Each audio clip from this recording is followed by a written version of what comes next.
Salutations et bénédictions abondantes de la part de Dieu au nom de Jésus-Christ, notre seul Seigneur et Sauveur. Mesdames et messieurs, frères et sœurs, chers amis, que Dieu vous bénisse abondamment. Et je suis votre bien-aimé, monsieur Guy Ambangito de Bahaba Motika. Le thème de notre enseignement, l'orgueil, les visas de la souffrance. Qu'est-ce que l'orgueil? C'est le contraire de l'humilité.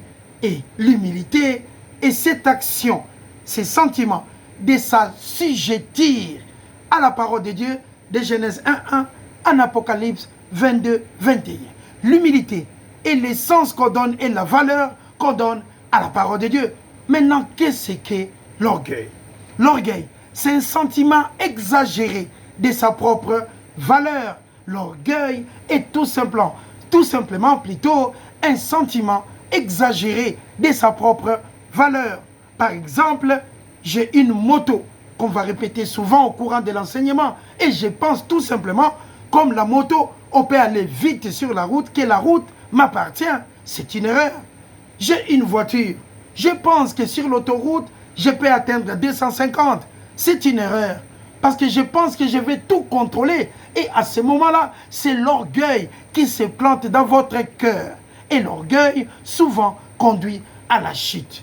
L'orgueil, c'est un défaut majeur et incomparable. C'est quand l'homme croit être complètement complet, absolument complet, et pourtant, il est tout simplement vide. Le cœur est rempli d'orgueil. Avec quoi? Des insultes. Le cœur est rempli d'orgueil, de la haine et tout autre qui ne peut pas rendre la gloire de Dieu. L'orgueil ne peut pas amener quelqu'un à la réussite. C'est impossible.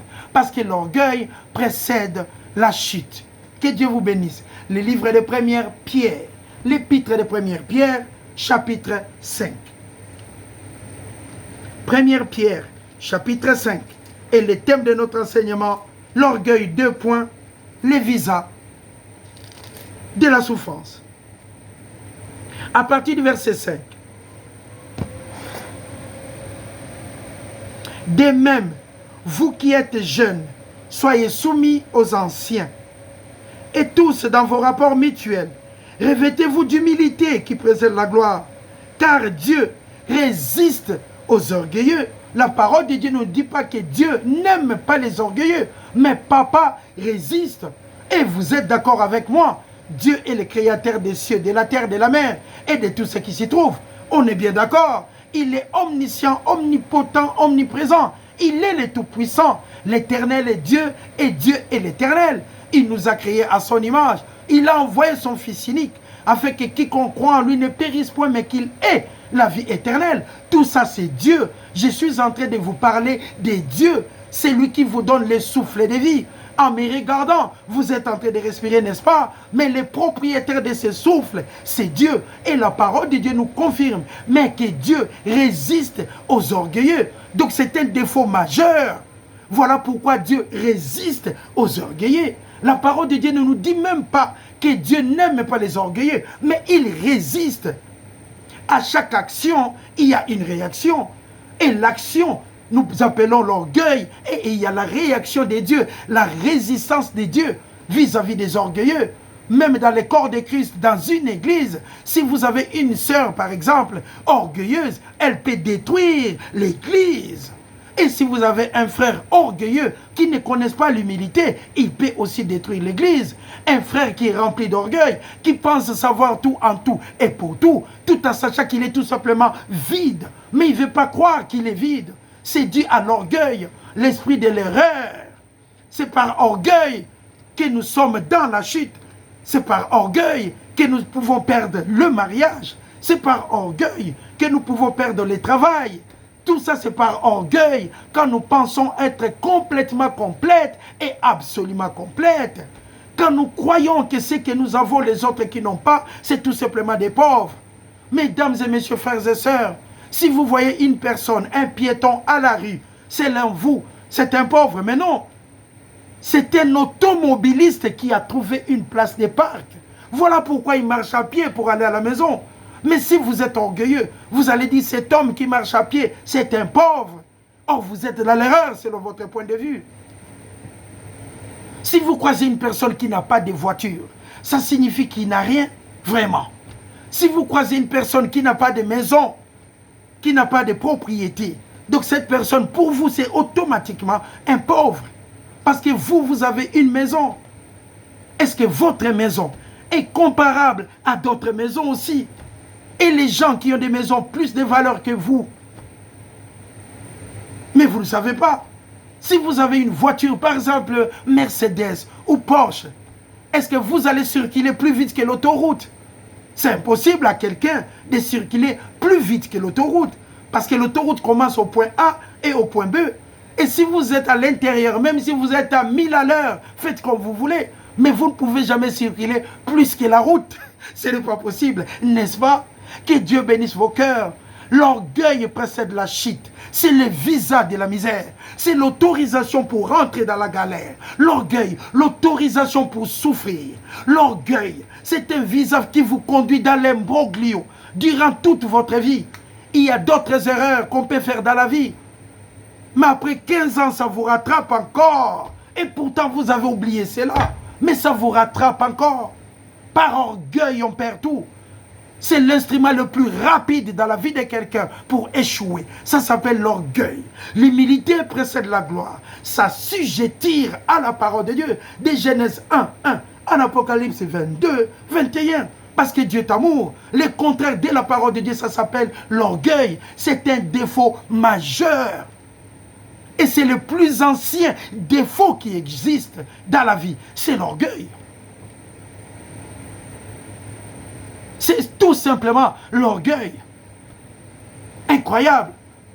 Si vous me regardez, je n'ai pas de cheveux.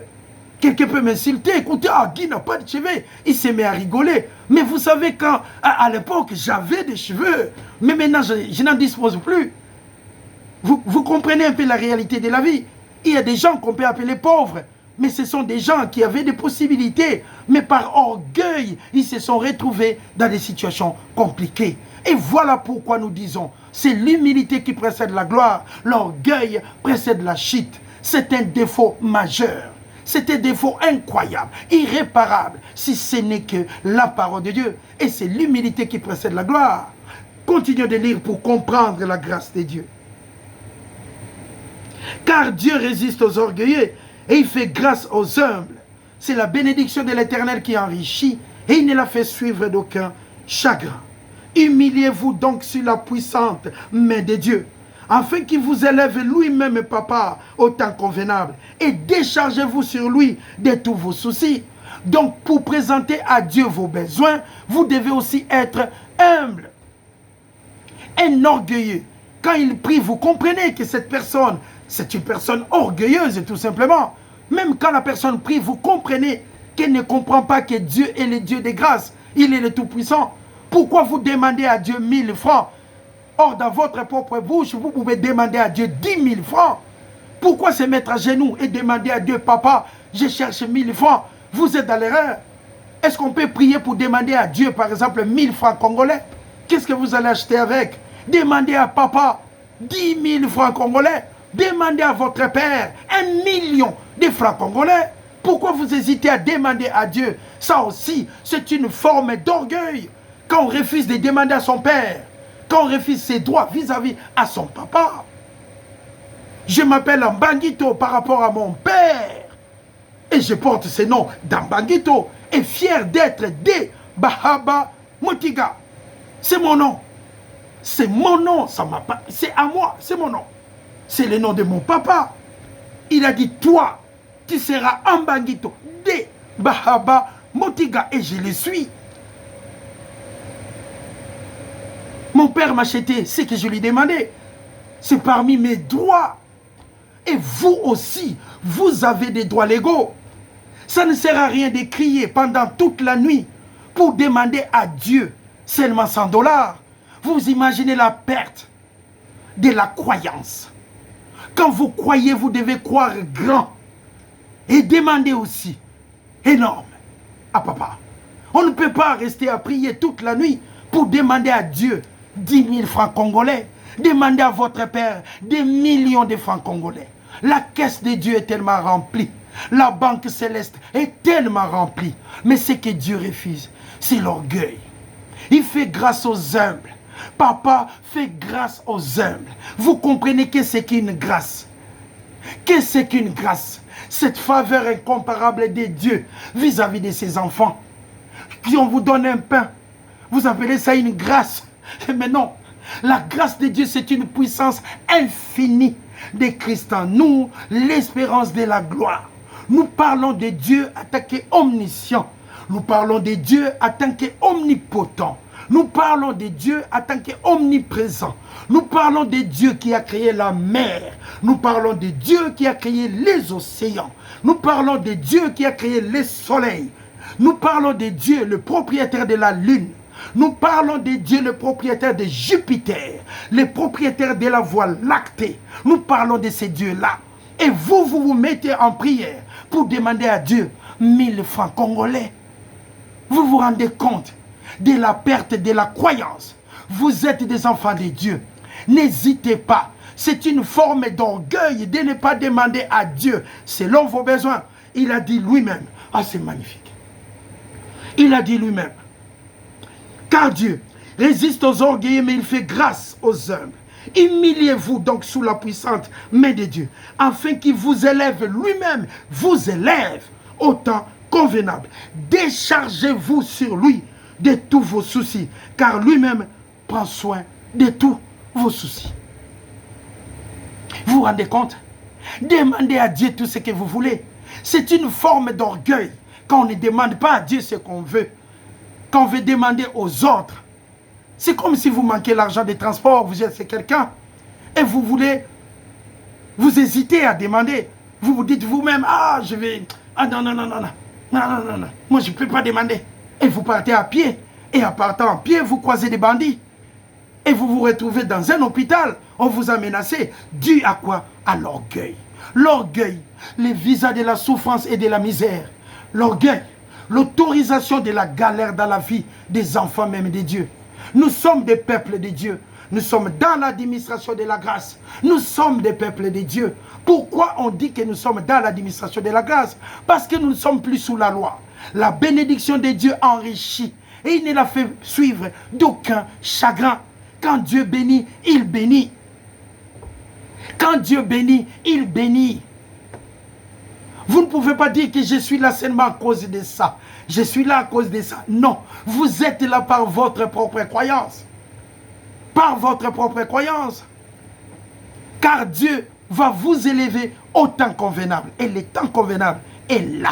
Nous sommes des peuples de Dieu, poitrine bombée. Et nous allons marcher la tête haute et les épaules effacées. Souliers ou pas souliers. Nous sommes des peuples de Dieu. Vous comprenez? Nous sommes des peuples de Dieu. Jésus-Christ, notre seul Seigneur et Sauveur, a été crucifié sur la croix pour nous. C'est par ces meurtrissures que nous sommes guéris. Qu'est-ce que vous voulez de plus? Dieu a dit dans sa parole, il va nous élever au temps convenable. L'humilité précède la gloire. Et qu'est-ce que l'humilité? C'est le fait de s'assujettir à la parole de Dieu, obéir à la parole de Dieu. Et là, virgule, il va vous élever maintenant au temps convenable. C'est le même Dieu qui a dit à Salomon, je te donnerai la richesse, parce que tu n'as demandé que la sagesse. La richesse aussi va t'accompagner. Mais c'est le même Dieu. Et nous, on n'a pas le droit de demander la richesse. Vous êtes trompé d'adresse ou bien? Nous sommes dans la bonne adresse. Nous sommes des bons côtés de l'histoire. Même s'il y a des gens qui ne nous aiment pas, mais ils seront